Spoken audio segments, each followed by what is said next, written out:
A Senhora de Avalon, parte 2, capítulo 12.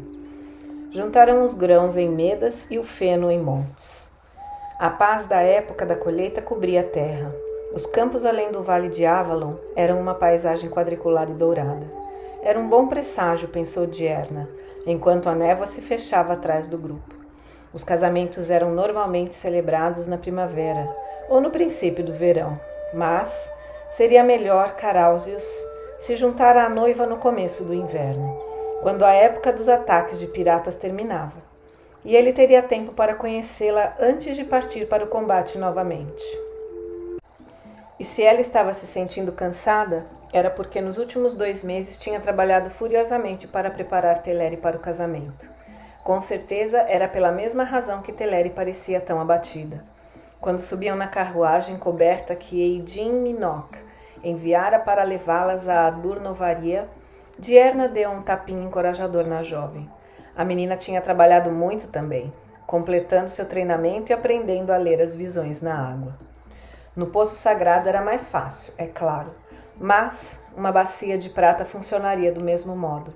Se a pitonisa absorvesse bastante fumaça sagrada e se a água fosse benta com o encantamento apropriado.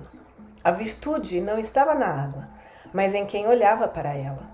Ela mesma tinha aprendido aquela arte tão bem que, se fosse preciso, podia ter visões numa poça de lama, apenas respirando profundamente e sem a ajuda de nenhuma erva. Às vezes até acontecia de as visões surgirem sem aviso, e essas visões geradas da necessidade eram as mais importantes de todas. Mas Teleri ainda acreditava que a santidade residia nas formas das coisas.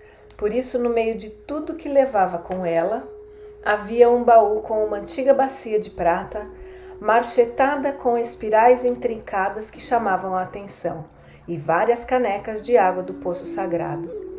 Teleri espiava pela fresta da cortina de couro, como se o olhar pudesse penetrar a névoa que encobria o Thor, mas só dava para ver a igreja cristã e as cabanas espalhadas que abrigavam os monges que viviam ali. Mais adiante, na colina, acima do poço sagrado, ficavam as casas da Irmandade. E lá no topo parecia o círculo do Thor, sem nada, desde a época da primeira suma sacerdotisa, quando os monges derrubaram as pedras sagradas.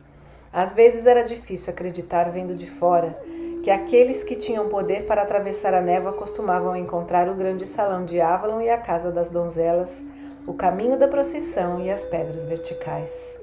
Em sua mente, eram mais reais do que o cenário que via. Muitas coisas mudaram depois que a senhora Caelian fez a magia para separar Avalon do resto do mundo. Foi na época de Ciana que começaram as construções de pedra. Quando a filha de Ciana passou a governar, as paredes do grande salão estavam sendo erguidas, tão altas quanto as de uma basílica romana, só que o telhado era feito de sapê, no lugar de telhas. Foi a neta dela que consagrou os primeiros pilares do caminho da procissão. A avó de Diarna construiu a nova casa das donzelas. E o que eu vou construir? Ela pensou. Balançou a cabeça, pois a resposta a essa pergunta estava naquela viagem. Suas ancestrais tinham construído com pedras, mas ela seria a primeira em muitos anos a dedicar sua atenção ao mundo exterior e construiria um edifício invisível nos corações dos homens. Ou de um homem.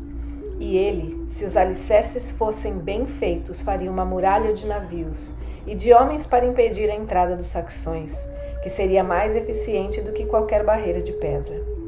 Diarna apoiou as costas no encosto forrado da cadeira quando a carruagem começou a se mover, e fecharam as cortinas. Teleri já fechara os olhos, mas as mãos estavam muito crispadas e indicavam que não dormia. A sacerdotisa franziu a testa, notando pela primeira vez como os pulsos da menina tinham afinado. Depois do primeiro desabafo, Teleri parou de se opor ao casamento. Tinha mesmo feito tudo o que pediam obedientemente, como qualquer filha de Avalon. Diarna achava que Teleri tinha se resignado, mas gostaria de saber se havia utilizado a faina dos preparativos para fugir de qualquer questionamento mais detalhado. Teleri, ela chamou baixinho, e viu as pálpebras da menina se mexendo. Essa arte de ver na água funciona nos 2 sentidos. Você olhará para a água todas as noites, à procura de visões do que acontece na Britânia. Imagens que eu enviarei para você ou que com o tempo você poderá começar a captar sozinha. Mas a água também pode ser usada para enviar mensagens. Quando estiver em transe, se tiver se preparado bem e se sua vontade for forte, você também poderá mandar uma mensagem para mim. Se alguma coisa acontecer, se você precisar, chame e eu irei até você. Teleri respondeu sem abrir os olhos. Eu estou em Avalon há 3 anos. Esperava estar indo para a minha consagração, não meu casamento. Foi um belo sonho, mas agora estou sendo exilada, para voltar para o mundo. Você me disse que me entrega para um homem bom. Meu destino não é pior do que de qualquer outra donzela de linhagem nobre. Será melhor partir tranquilamente. Diana suspirou. Como disse, você passou 3 anos entre as sacerdotisas. Avalon deixou sua marca em você, Teleri, mesmo sem usar a lua crescente na testa. Sua vida jamais será como antes, pois você não é mais a mesma. Mesmo se tudo der certo, eu ficaria mais tranquila se soubesse como você está. Ela esperou, mas não teve resposta. Você está zangada comigo, e talvez tenha razão, mas jamais se esqueça de que a Deus estará lá para consolá-la, mesmo se não quiser me pedir ajuda. Teleri endireitou as costas e olhou para ela. Você é a senhora de Avalon, disse ela lentamente. Você é a deusa para mim. Ela acrescentou, virando o rosto outra vez. Senhora, o que eu fiz? Pensou Diana, olhando fixo para o perfil da menina, tão puro e obstinado como um baixo relevo romano, mas já estava feito, ou quase, e a necessidade que gerou aquela traição, se é que era mesmo uma traição, não se modificara. Ela fechou os olhos também. Senhora, conheceis todos os corações. Esta criança não pode compreender que o que pedis de nós é tão difícil para mim quanto é para ela. E ela tenha de vós o consolo que não pede a mim, Senhora, e o amor. Carausius puxou a ponta da toga para a frente e tentou se concentrar no que Pólio estava dizendo. O homem era um dos maiores proprietários de terras no território dos Durotriges, com interesses comerciais em Roma. Um homem influente e que conhecia muita gente importante. Afinal, quase todos que conhecia, assim como o príncipe Eidin Minoc, tinha convidado para o casamento da filha. Eram bem-nascidos ou poderosos, ou os dois. Com togas ou vestidos de linho bordados, aquela podia ser uma reunião aristocrática em qualquer lugar do império. Só as sacerdotisas com seus mantos azuis perto da porta faziam lembrar que a Britânia tinha deuses e mistérios próprios. Uma excelente aliança, repetiu Pólio. É claro que ficamos animados de saber que Maximiano tinha lhe dado comando, mas essa ligação com uma das nossas famílias mais proeminentes sugere um interesse mais pessoal na Britânia. De repente ficou fácil prestar atenção. As sacerdotisas ofereceram o casamento como uma forma de melhorar a comunicação. Será que havia uma dimensão política em se casar com a filha de um príncipe bretão que não percebera? Cleópatra deu todo o Egito para Marco Antônio, mas tudo o que ele queria de Teleri era um elo com Avalon. Precisava encontrar uma maneira de deixar claro para o príncipe Eidin Minoc que para os outros que não desejava nada além disso. Pólio pegou um bolinho frito de uma bandeja oferecida por um escravo e continuou. Eu estive em Roma. Depois de 3 séculos, eles continuam achando que estamos nos confins da terra. Quando a coisa esquenta, suas defesas sentem a pressão. Eles só pensam em nós no fim, quando todas as outras metas foram cumpridas. Já vimos isso acontecer quando tiraram tropas das nossas fronteiras para lutar por imperadores guerreiros. Eu jurei fidelidade ao imperador. Carausius começou a dizer, mas Pólio ainda não tinha acabado. Há muitas maneiras de servir, e talvez você não vá com tanta sede atrás de suas ambições em Roma, se houver alguém esperando por você aqui, não é? Com certeza sua noiva é bastante bela para prender a atenção de qualquer homem em casa. O sorriso largo de Pólio fez o almirante se arrepiar. Lembro dela quando ainda era uma menina desengonçada, melhorou muito neste último ano. Carausius olhou para o outro lado do salão onde Teleri estava com o pai sob uma guirlanda de espigas de trigo e flores secas. Achava difícil imaginá-la como uma adolescente desajeitada, perfumada, usando joias ou com o véu de seda vermelha importada das terras orientais do Império. Estava ainda mais bela do que na fortaleza. Mas, apesar de vestida como filha de rei, os enfeites apenas acentuavam sua beleza, que devia mais à pose do qual as exibia. Como se notasse que estava sendo observada, ela se virou para ele, e Carausius viu as linhas puras daquele rosto através do véu transparente, que parecia o de uma estátua ou de uma deusa num festival. Ele desviou o olhar rapidamente. Era um homem que tinha apetites normais, e conforme ia sendo promovido, as mulheres ficavam mais fáceis. Mas mesmo quando procurava cortesãs em Roma, jamais levara para a cama uma mulher de linhagem real, nem tão bonita. Adorá-la seria fácil, pensou. Não estava bem certo se iria se sair bem como marido. Nervoso? Aélios, que deixara o Hércules em reparo em Clausentum para apoiar o almirante, apertou o ombro dele. Não o culpo, mas dizem que todos os noivos se sentem assim. Não se preocupe, uma mulher é igual a outra ao apagar as tochas. Lembre de quando atravessava o delta do Reno num barco e ficará bem. Vá devagar e não pare de fazer sondagens. Ele caiu na gargalhada e Carausius encarou-o furioso. Ficou aliviado quando um toque do seu braço serviu de desculpa para se afastar. Viu o olhar sombrio e ardente do rapaz magro diante dele, mas não lembrou logo quem era. Senhor, eu pensei muito, desde o verão passado, disse o rapaz. O que está fazendo pela Britânia é uma grande coisa. Ele gaguejava um pouco, como se a fala não conseguisse acompanhar as emoções. Alectus, era esse o nome dele, tinha ido à bênção da fortaleza de Portus Adurne, com o pai, e escoltara a sacerdotisa na volta para casa. Carausius balançou a cabeça enquanto ele continuava a falar. Eu não tinha boa saúde quando era mais moço, por isso não servi o exército, mas precisará de dinheiro para atingir seus objetivos. Mais ainda, eu acho, do que o imperador dará. Eu entendo de dinheiro, senhor. Se permitir que eu faça parte da sua equipe, servirei com a maior dedicação. Carausius franziu a testa, olhando para o jovem com olhos de comandante. Alectus jamais seria grande coisa como guerreiro, mas parecia saudável, e se todas as histórias fossem verdadeiras, não estava exagerando. Certamente dizia a verdade. O almirante começava a perceber que a proteção que os cidadãos da Britânia esperavam dele podia ir além do que o Maximiano tinha determinado, mas ele considerou que proteção era tudo que podia oferecer a eles, pensando nas histórias dos vários oficiais do exército que se declararam imperadores. O que seu pai acha? Os olhos de Alectus brilharam. Ele gosta da ideia, acho que vai ficar orgulhoso. Muito bem, você pode fazer parte da minha equipe, extraoficialmente, e trabalhar conosco neste inverno. Se provar que tem valor, veremos se pode ficar permanentemente quando a campanha começar na primavera. Senhor! Alectus ensaiou uma saudação quase militar com um entusiasmo que fez com que parecesse ainda mais jovem. Por um momento, Alectus ficou tentando controlar as suas emoções. Carausius sentiu pena dele. Minha primeira ordem é procurar saber a que horas os rituais vão começar. Alectus se empertigou e saiu com passos largos, o que obviamente era uma tentativa de imitar a marcha militar. Carausius ficou pensando se tinha feito bem de aceitá-lo.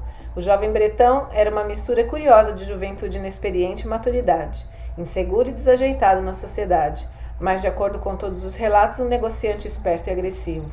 E o exército podia usar homens de muitos talentos. Se Alectus provasse que era capaz de enfrentar as necessidades físicas do serviço e tolerasse a disciplina militar, podia mesmo ser muito útil.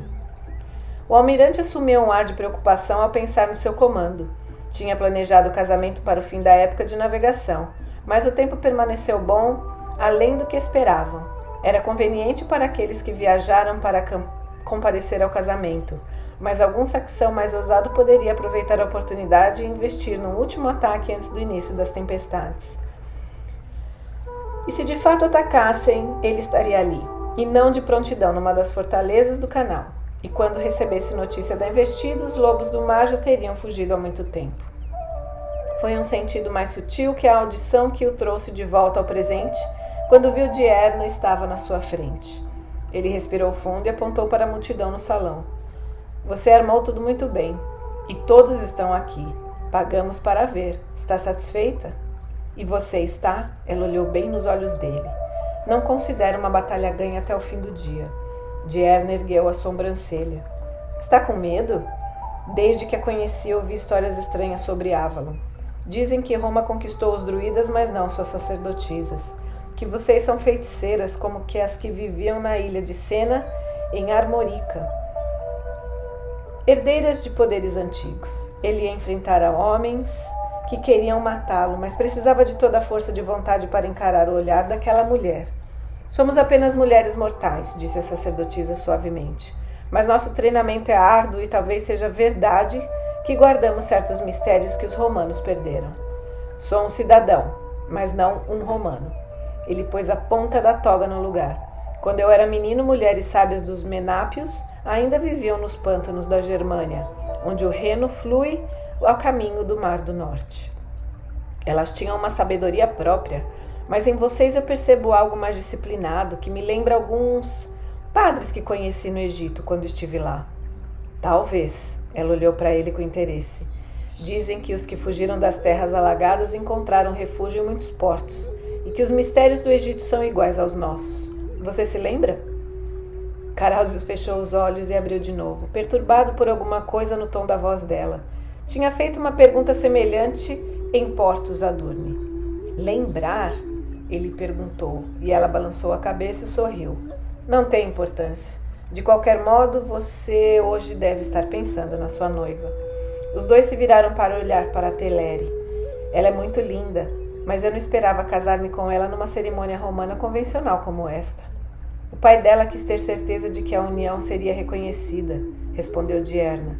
Alguns anos atrás, uma das nossas mulheres foi dada para um oficial romano, Constantius, de acordo com os nossos rituais, e ouvimos dizer que hoje em dia ela é considerada sua concubina. E como são os rituais de Avalon? Ele falava em voz baixa com Dierna. O homem e a mulher se unem como sacerdote e sacerdotisa do Senhor e da Senhora. Ele tem o poder do cornudo, que dá vida aos campos e aos rebanhos, e ela o recebe como a grande deusa, mãe e noiva. Havia algo no timbre da voz dela que deixava perturbado. Por um segundo ele achou que estava a ponto de lembrar de alguma coisa, há muito esquecida, mas de importância vital. Então ouviu o balido da ovelha do sacrifício lá fora, e o momento passou. Eu não teria me recusado a cumprir tal ritual, disse ele calmamente. Mas agora é hora de executar os rituais de Roma. Dê-nos a sua bênção, senhora de Avalon, e faremos o melhor possível. O arúspice estava à porta, fazendo sinal para que se aproximassem. Carausius endireitou as costas e sentiu os braços formigando, aquele formigamento familiar da excitação que o dominava quando a espera terminava e a batalha estava prestes a começar. Não era tão diferente. Ele pensou enquanto se adiantava e os convidados do casamento formavam uma fila atrás dele. Aquilo era uma celebração, mas no momento ele navegava por mares desconhecidos. Fora do quarto, a festa continuava. O príncipe feliz porque, em vez de perder a filha para Avalon, a estava casando com um homem importante. Tinha comprado uma grande quantidade de vinho gaulês e os convidados aproveitavam ao máximo essa generosidade. Carausius olhou para sua noiva e desejou poder fazer o mesmo. Mas um bom comandante não bebia em serviço. E aquilo era serviço. A mulher que o esperava na grande cama era bela. Ele imaginava que devia ter boa índole, e já que fora treinada em Avalon, devia ser sábia também. Mas era uma estranha. Não lhe ocorrera que isto podia ser um problema. Tinha levado para a cama cortesãs e mulheres de aldeia sem qualquer necessidade de apresentações. Mas, naquele momento, percebia que queria mais do seu casamento. Teleri estava deitada com o lençol puxado até o queixo, atenta como uma corça ameaçada. Carausius sorriu, tentando deixá-la mais tranquila, e tirou sua túnica.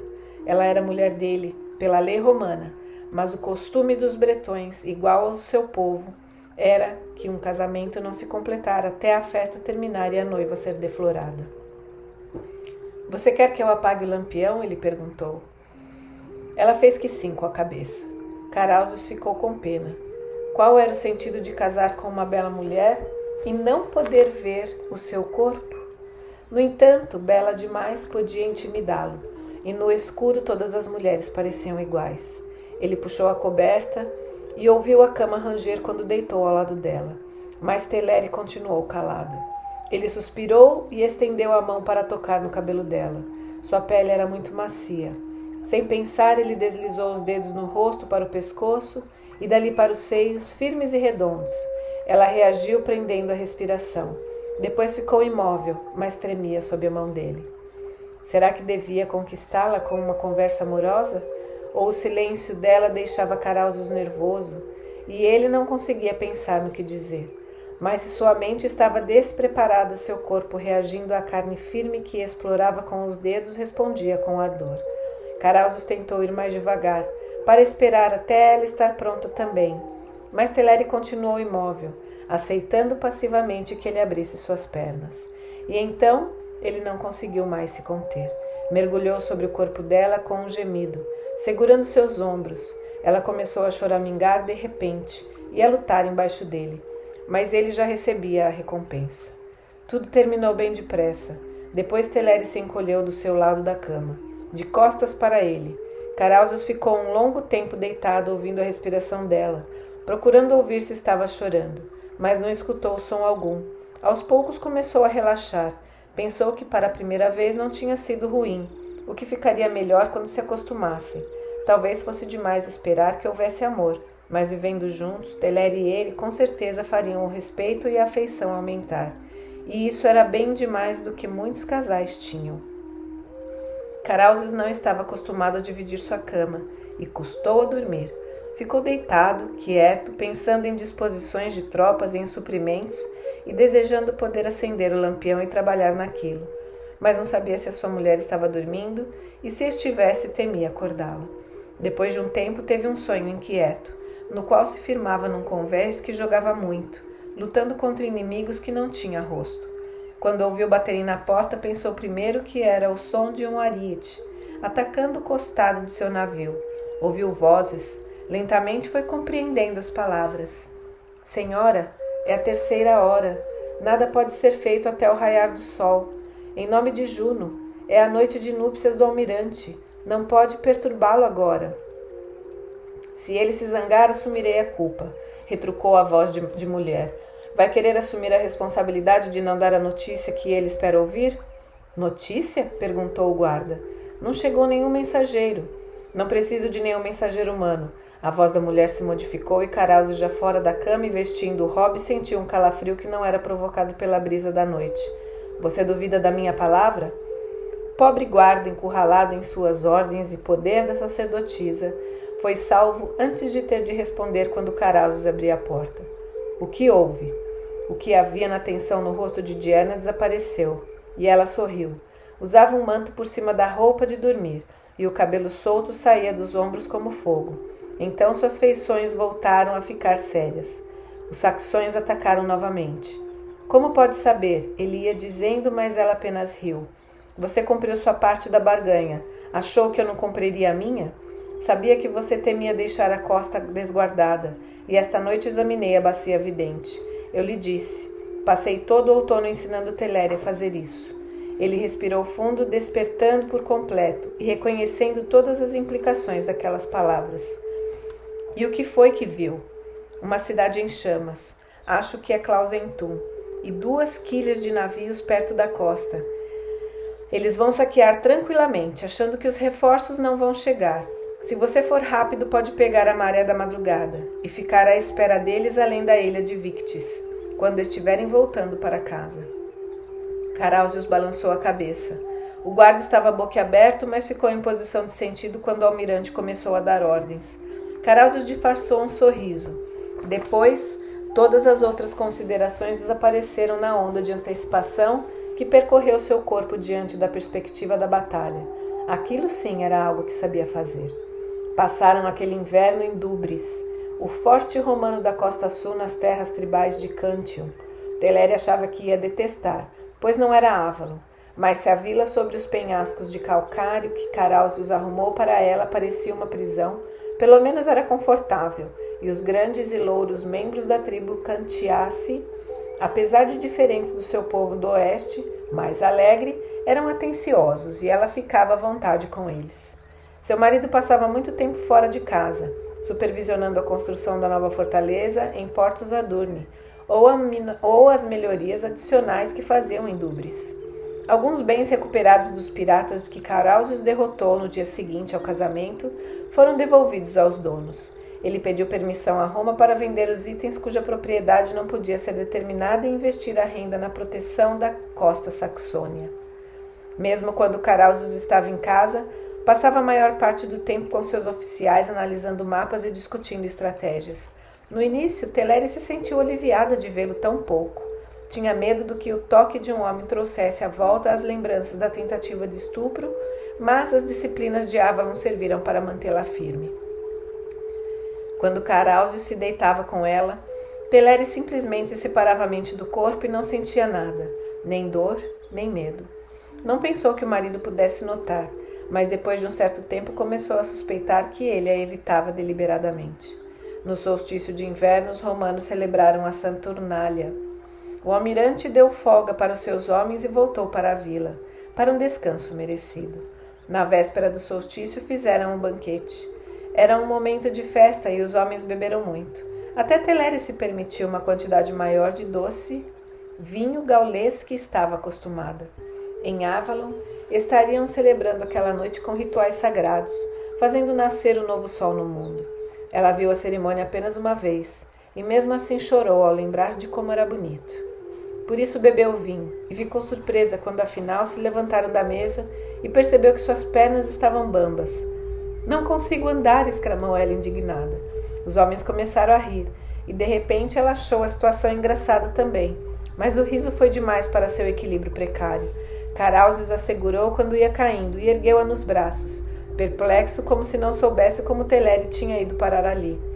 "Eu sou sua mulher", ela disse balançando a cabeça solenemente. "Você pode me carregar." O mundo começou a girar, enquanto ele a carregava pelo corredor, e ela se agarrou a ele com força, sem soltá-lo, nem mesmo quando já estava na cama. "Quer que eu peça para sua criada vir despi-la?" ele perguntou, tentando soltar os dedos. "Quero que você tire minha roupa", Teleri murmurou. "Meu marido." Ela olhou para ele e sorriu. Não era desejo, mas solidão que sentia. E ela sabia, mas se ele ficasse ali com ela, não pensaria mais em Avalon. "Você bebeu vinho demais, você sabe", ele disse, mas os músculos de seus braços não estavam mais duros como pedra sob os dedos dela. Ela deu uma risadinha repentina. "E você também." "Isso é verdade", ele respondeu no tom de quem faz uma descoberta inesperada. Ela o puxou pela túnica e Carausius pulou na cama do seu lado e beijou-a, meio sem jeito, enquanto ele tentava tirar a roupa dela. Teleri ficou pensando que era bom estar tão perto assim de outra pessoa. Dessa vez pretendia aceitá-lo, mas conforme os carinhos iam progredindo, ela foi se distanciando da realidade. Quando afinal ele deitou em cima dela, acabou se refugiando em imagens ao acaso e encontrou no meio delas inesperadamente o rosto de Alectus. Na manhã seguinte, Teleri acordou com dor de cabeça e uma confusão de lembranças. Estava sozinha na cama, mas a capa de Carausius estava no chão, no mesmo lugar em que tinha caído na véspera. Ter se deitado com ele não foi um sonho. Enquanto deixava a criada ajudá-la a vestir-se, pensou que pelo menos não tinha mais medo dele. Mas quando se encontraram para tomar o café da manhã, ele parecia não saber como reagir e parecia um pouco envergonhado, ou talvez só estivesse com dor de cabeça também. Mas isso não fez o relacionamento dos dois piorar. Nem o encontro da noite anterior os fez ficarem mais próximos. Durante o tempo dos dias escuros, Carausius levava seus oficiais superiores para ficar na vila com mais frequência. Teleri muitas vezes se via na companhia de Alectus, ouvindo com simpatia seus problemas quando as exigências da vida militar o empurravam até o limite. "O sistema que nos financia é tão ineficiente", ele exclamou quando caminhava ao longo dos penhascos. "Coletam os impostos na Britânia, mandam tudo para Roma, depois se o imperador achar que deve, uma parte pinga de volta. Nenhum negociante pode prosperar desse jeito. Será que não teria mais sentido calcular quanto será destinado para a defesa da Britânia e segurar esta quantia dos impostos que são enviados para lá? Teleri concordou, balançando a cabeça. Tudo fazia sentido quando ele explicava. Acostumada com o governo civil, que era financiado em grande parte pelas contribuições dos magnatas, que eram magistrados locais, ela jamais pensou no problema que era defender a província inteira. Não podíamos pedir doações do povo daqui, a quem os fortes de Carásio protegem? Seremos obrigados a fazer isso, a não ser que Maximiano mande mais. Alectus virou de frente para o mar, com as mãos na cintura. Teleri achava que ele tinha melhorado com a vida militar. O olhar intenso continuava o mesmo, mas as horas que passou treinando deixaram sua pele bronzeada. Estavam com uma postura melhor também, e tinha mais músculos no corpo magro. Eu emprestei algum dinheiro por uma certa porcentagem para ser pago no início da época da navegação, e isso nos dará algum extra. Mas é preciso dinheiro para fazer dinheiro. Pedir contribuições dos magnatas é uma boa ideia. Ele deu aquele sorriso que transformava completamente suas feições. Mas vai ser preciso mais um raciocínio sensato para arrancar ouro do nosso povo. Eles sabem ser generosos quando os resultados são algo que podem usar para impressionar os vizinhos. Ver benefício nas fortificações que defendem das terras de outra tribo é demais para a imaginação deles. Você deve vir comigo, Teleri, para usar o seu charme e convencê-los a serem generosos. Com certeza não serão capazes de resistir ao seu sorriso. Ela enrubesceu sem querer e pensou que, apesar das reclamações, o exército tinha sido bom para ele, social e fisicamente. Um ano antes ele jamais teria a esperteza de elogiá-la daquele jeito. Os dias esquentaram, embora as tempestades continuassem a castigar a terra. Carausius mudou-se para a fortaleza e levou Teleri com ele. A aliança com o príncipe Eidin Minoc e a aura de Avalon eram bem úteis em si, mas não representavam a razão principal de ter se casado com Teleri. Era hora de saber se o outro objetivo secreto de tê-la com ele podia ser alcançado. Teleri passou a se recolher mais cedo, o que não era problema, pois Carausius precisava passar as noites com seus homens. Não sabia que ela acordava quando ainda estava escuro, antes de o sol nascer, e ficava sentada olhando para a água na bacia de prata, esvaziando a mente e aguardando alguma mensagem de Avalon. No início ela achou difícil de se concentrar, mas já começava a considerar aquele momento de solidão como a melhor parte do dia. Nas horas tranquilas em que a grande fortaleza dormia à sua volta, quase conseguia imaginar que estava de novo na casa das donzelas. Teleri ocupava a mente refletindo sobre as coisas que tinha aprendido lá e surpreendeu-se ao descobrir do quanto lembrava e como a compreensão do que tinha aprendido aumentara. Numa noite, quase no fim do mês de Marte, ela pensou em Dierna com saudade e não com a raiva que tantas vezes pontuava suas lembranças. Aquela mudança de atitude foi como o movimento de uma pedra que liberta a água represada, e ela viu o rosto da suma sacerdotisa se formando na água que observava. Pelo olhar espantado da outra, Teleri percebeu que Dierna havia também, e sentiu uma inesperada pontada no coração quando notou que a sacerdotisa olhava para ela com uma expressão de alívio e de amor. Os lábios de Dierna se moveram. Teleri não ouviu nada, mas sabia que era uma pergunta, e sorriu para tranquilizá-la. Depois fez um gesto como se perguntasse se estavam todos bem em Avalon. Viu Dierna fechar os olhos, franzindo a testa. Então a imagem perdeu a nitidez. Teleri viu Avalon em paz sob as estrelas. Viu a casa das donzelas e a casa das sacerdotisas, os galpões de tecelagem, a tinturaria e as cozinhas, o lugar em que secavam e preparavam as ervas. Lá estava o pomar das macieiras, o bosque de carvalhos e o poço sagrado cintilando. E lá em cima, vigiando tudo, a silhueta pontiaguda do Thor. Teleri fechou os olhos tentando visualizar a fortaleza de Dubris e o porto onde os navios atracados subiam e desciam com a maré. Vislumbrou Carausius, resoluto com seus ombros largos e mais fios prateados nos cabelos, do que tinha um ano atrás. Sem ser invocada, a imagem de Alectus apareceu ao lado dele, os olhos brilhando, animado, mas no instante seguinte ela perdeu a força da concentração, pois não estava acostumada com tanto esforço. Piscou os olhos e viu na bacia apenas o brilho da água e na janela a luz pálida da aurora. Carausius examinava o mapa da costa.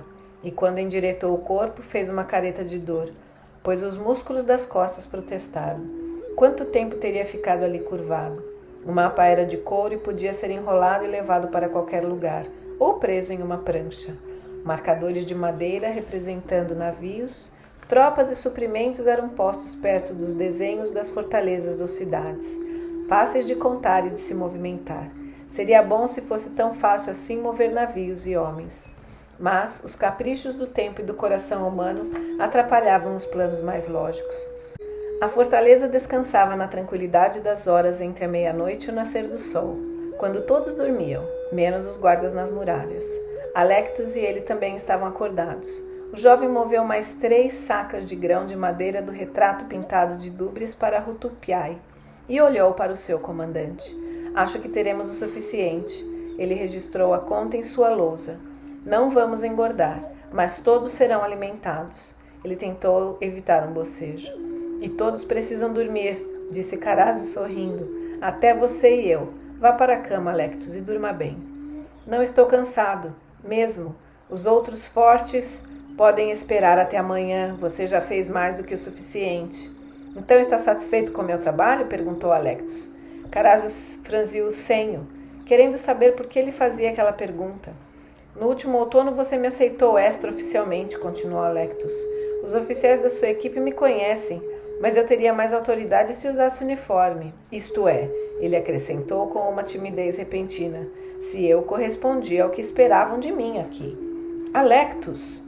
Carazo segurou o rapaz pelos ombros e Alectos endireitou as costas e os olhos escuros brilhando como se estivessem cheios de lágrimas.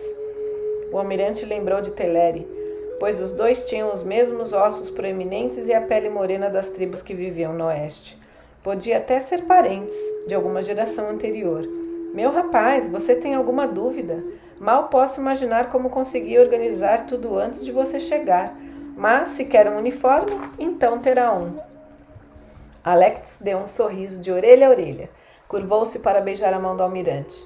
Carazo soltou os ombros dele, um tanto surpreso com toda aquela intensidade, mas emocionado também.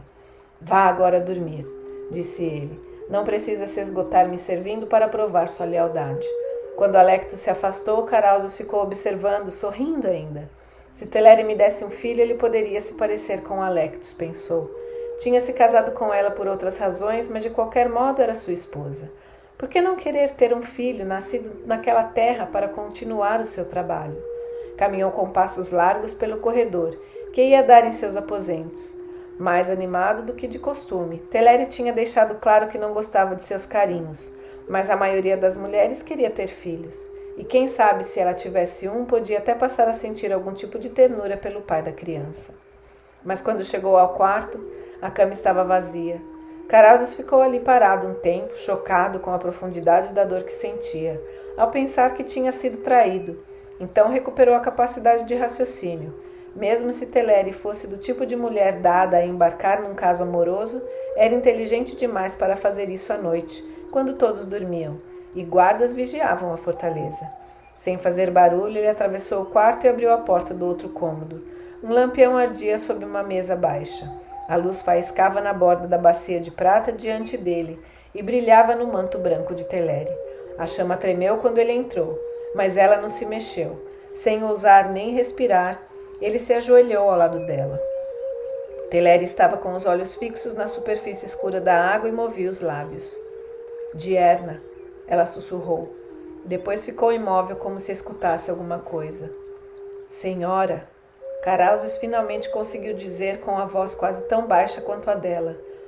Faça sua visão percorrer as costas da Britânia. O que vê? Ele não sabia ao certo com qual das duas falava, e quando Teleri se mexeu novamente, não soube determinar quem respondia. Águas escuras. Eu vejo um rio, margens baixas, copas de árvores contra o céu estrelado. Ela prendeu a respiração e balançou um pouco. Uma correnteza forte, a água se mexendo, remos subindo e brilhando. São navios de guerra? Quantos? Carazo perguntou aflito. Ela se contorceu, mas respondeu logo. 6, subindo o rio. Onde? Desta vez ele manteve a voz baixa, mas não conseguiu controlar a intensidade. Que rio é esse? Que cidade? Vejo uma ponte e muralhas de pedras vermelhas, ela falou lentamente. Dierna diz que é Durobrivai. Vá, você deve ir depressa. Estas últimas palavras, apesar de ditas por Teleri, lembravam tanto a voz de Dierna que Caráusio se assustou. Então a mulher desmaiou e ele a segurou nos braços. Com o pulso acelerado, ele ergueu Teleri e carregou-a para a cama. Embora estivesse aflito para partir, teve o cuidado de cobri-la. Ela não despertou, mas a respiração já estava ficando mais profunda, com o ritmo do sono. Suas feições possuíam a serenidade de uma vestal ou de uma criança, e naquele momento ele não conseguiu entender como podia olhar para ela sentindo desejo. Minha senhora, eu agradeço. Caráusio se abaixou e beijou-a na testa. Então saiu apressado do quarto e não pensava mais nela quando começou a dar as ordens que o levariam para mais uma vez enfrentar o mar. Do ponto de vista militar, os meses seguintes foram bem-sucedidos. As visões de Dierna nem sempre eram verdadeiras e Teleri nem sempre compreendia suas mensagens. Acontecia às vezes também de Caráusio já estar em alto mar e não poder ser avisado, mas conforme a suma sacerdotisa havia prometido, a aliança com Avalon deu ao almirante uma vantagem que possibilitava, se não a destruição do inimigo, pelo menos uma certa paridade. Se os romanos não conseguiam chegar todas as vezes antes que os saxões acabassem de saquear um povoado, muitas vezes compareciam a tempo de vingar o ataque. E os navios mercantes que navegavam dos portos da Britânia ficavam pesados com todos os epólios não reclamados que Caráusio enviava para Roma. No fim do verão, quando os montes de feno se erguiam nos campos e a cevada se curvava diante da foice do ceifador, Caráusio reuniu um conselho de líderes bretões de todos os territórios da costa saxônia para discutir o futuro da defesa da Britânia. Com a ajuda de Teleri, ele havia feito muito mais do que Maximiano esperava. Mas não bastava. Para que a terra ficasse completamente segura, precisava persuadir de alguma forma os que viviam no interior a ajudá-lo. O encontro foi na grande basílica de Venta Belgarium, o único lugar suficientemente grande na região para abrigar a todos. Caráusio ficou de pé e automaticamente começou a ajeitar as dobras da toga para obter a queda graciosa e familiar dos nobres romanos. Nos últimos 2 anos precisou usar o traje muitas vezes e não se aborrecia mais com aquela inconveniência. Mas quando dobrou a ponta solta por cima do braço e levantou a mão para pedir silêncio à assembleia, percebeu que os movimentos majestosos de quem usava toga e queria mantê-lo no lugar, sem dúvida, explicavam muito bem o ideal romano de dignitas. Meus amigos, não possuo o dom da oratória como ensinam em Roma. Sou um soldado. Se não estivesse encarregado das obrigações de Dux Tractus Armoricani et Nervicani, às costas dos 2 lados do canal, eu não estaria aqui por isso, se falo com a rudeza de um soldado. Vocês devem me perdoar. Caráusio fez uma pausa, examinando os homens sentados nos bancos diante dele, todos de toga, pela roupa que usavam. Caráusio podia estar discursando para o Senado de Roma, mas aqui e ali ele viu homens de pele clara e cabelo avermelhado, puro sangue celta, ou a força de ossaturas refinadas de uma raça que era ainda mais antiga. Eu os chamei aqui, ele continuou, para falar pela defesa das terras onde vocês nasceram e que se transformaram num lar para mim. Isso é função do exército, retrucou um homem num dos bancos de trás. E você tem trabalhado bem. O que isso tem a ver comigo? Não tão bem quanto devia. Um outro homem encarou-o primeiro e depois virou-se carrancudo para Caráusios. Há menos de 2 meses aquela corja atacou Vigniaces e destruiu minhas oficinas. Onde é que você estava naquela hora? Caráusios franziu a testa e Alectus ao lado dele cochichou. O nome dele é Trebellius e é dono de uma fundição de bronze. Fornece grande parte das ferragens dos nossos navios. Eu acho que estava perseguindo um bucaneiro que afundara um navio que transportava um dos nossos carregamentos, respondeu o almirante calmamente. De fato, os seus produtos têm nos servido muito bem e peço aos deuses que você volte a produzir em breve. Certamente, não acredita que eu deixaria o seu trabalho, de cuja produção necessito desesperadamente, correr um risco desnecessário. Ouviu-se um murmúrio de aprovação. A frota está fazendo o melhor que pode por nós, Trebélios. Não vamos reclamar, disse Pólio, que ajudara na organização da reunião. Nós estamos realmente fazendo o melhor possível, ecoou Caráusios. Mas às vezes, como nosso amigo aqui observou, não é o bastante. Temos um número reduzido de navios e eles não podem estar em todos os lugares. Se pudéssemos equipar melhor as fortalezas que construímos e construir outras, e se tivéssemos os navios para servi-las, vocês não teriam de lamentar casas saqueadas e muralhas queimadas. Está muito bem, disse um homem de Clausentum. Mas o que espera que façamos?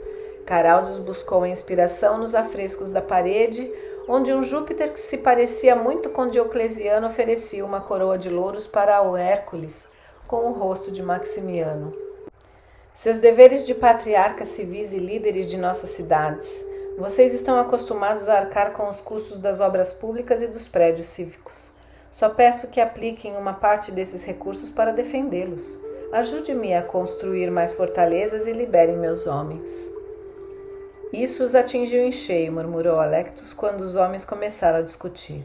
Uma coisa é construir nossas próprias cidades, Pólio finalmente levantou como porta-voz. Fomos criados fazendo isso e nossos recursos mal bastam para cobrir tudo. Mas a defesa é a responsabilidade do imperador. Se não, por que cobramos impostos tão altos da nossa gente e enviamos o dinheiro para Roma?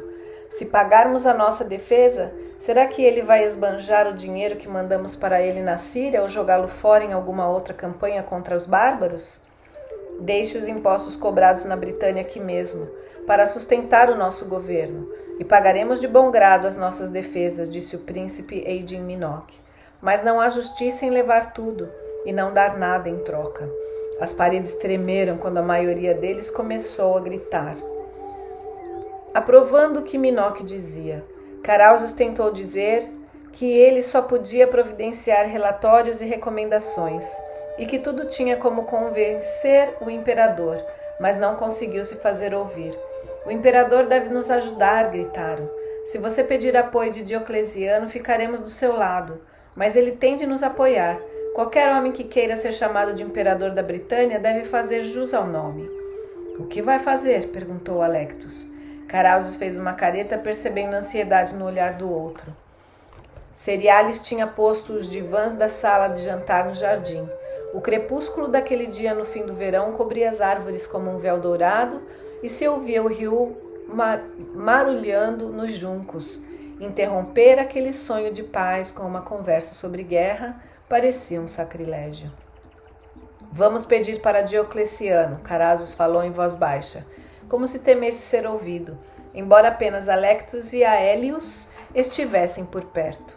É claro que temos de fazer isso, mas sei que os recursos dele já estão limitados e não tenho muitas esperanças de receber ajuda de Roma. Ele bebeu um cálice, querendo que o vinho anestesiasse a dor de cabeça que sentia, e estendeu o braço para que um escravo que estava por perto servisse mais. Não entendo como vocês bretões podem ser tão cegos. Não adianta pedir fundos para o imperador, ele tem de cuidar do império todo, e de onde está, pode resolver o que há outros lugares em situação pior que a Britânia.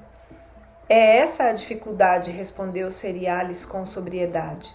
Já é bem difícil fazer meus conterrâneos verem alguma coisa além dos muros das próprias cidades, o que dirá além das nossas costas.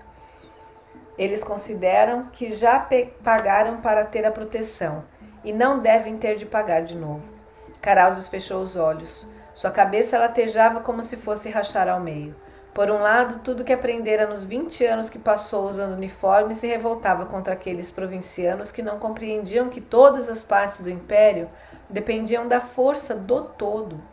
Mas, por outro, o homem que nascera quando as sacerdotisas derramaram seu sangue no solo berrava de nada, e que nada, nem mesmo o juramento ao imperador, era tão importante quanto a segurança da Britânia. Eu fiz o que pude para conseguir dinheiro, mas os meios que tenho à disposição não servem mais para grande coisa. A voz de Alectus parecia vir de muito longe. Mas os meios disponíveis, repetiu o almirante, e uma ideia surgiu no meio do tumulto que acontecia na sua cabeça. Se nem o imperador, nem os príncipes bretões cediam, então tinha de encontrar uma terceira solução. Ele se apoiou no cotovelo e olhou para eles muito sério. Os deuses sabem que eu tentei fazer tudo de acordo com as regras, mas se meu dever exige que as quebre, então é isso que terei de fazer. Quando capturamos um navio, até a lei do imperador permite que eu fique com uma porção do saque. De agora em diante, a Britânia receberá uma porção desse butim também. Eu confio em você, Alectus, para escrever seus relatórios de modo a omitir o que está acontecendo.